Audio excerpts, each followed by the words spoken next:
Mga kaibigan, welcome back. Eto, bibigyan ko na po kayo ng napakainit na update dito kay Renz Abando base po sa mga reports doon sa Korea. Pinatawag na nga po pala yung tumulak sa kanya at tinanong pa yung referee, hindi daw po intentional yung ginawa kay Abando.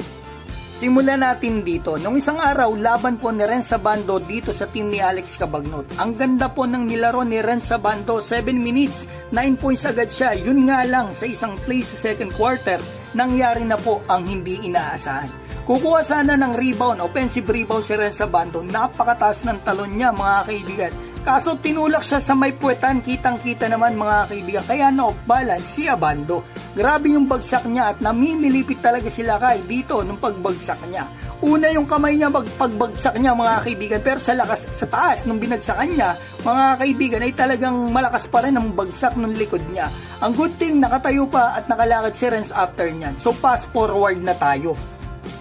According po sa isang legit sports website sa Korea, sabi daw po ng isang official ng Anyang, there are 4 injured parts of Abando. Ito basahin natin mga kaibigan, ito na po yung translated na sa English para may idea tayo kung ano talaga yung eksaktong findings dito kay Abando.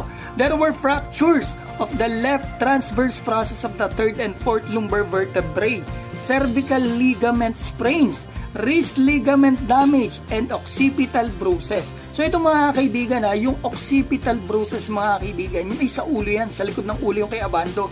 Mukhang ito ay concussion. At ito naman wrist ligament damage, dito yan sa may pulsuhan natin. At etong cervical ligament sprain, at etong 3rd and 4th lumbar vertebrae, part po yan ng spinal cord natin. Yung 3rd and 4th lumbar vertebrae, yan po yung nasa lower back natin. So hindi po biro at nakakatakot ang injuries na tumama dito kay Abando at napakadami. Nakasulat pa nga dito, Abando's injuries are fatal.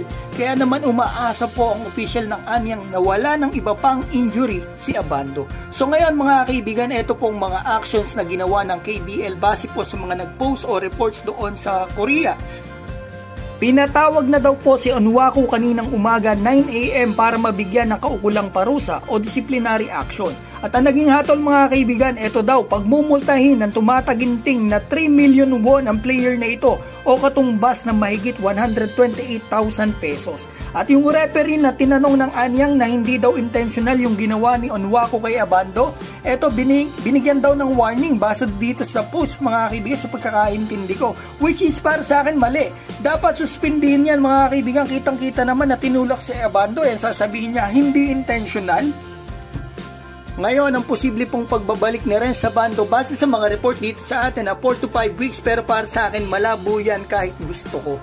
Yung spine fractured po kasi base sa mga nabasa ko mga kaibigan, correct me if I'm wrong, hindi naman ako medical o hindi naman ako doktor, pero base dito sa mga nabasa ko inaabot po ng 3 months bago gumaling.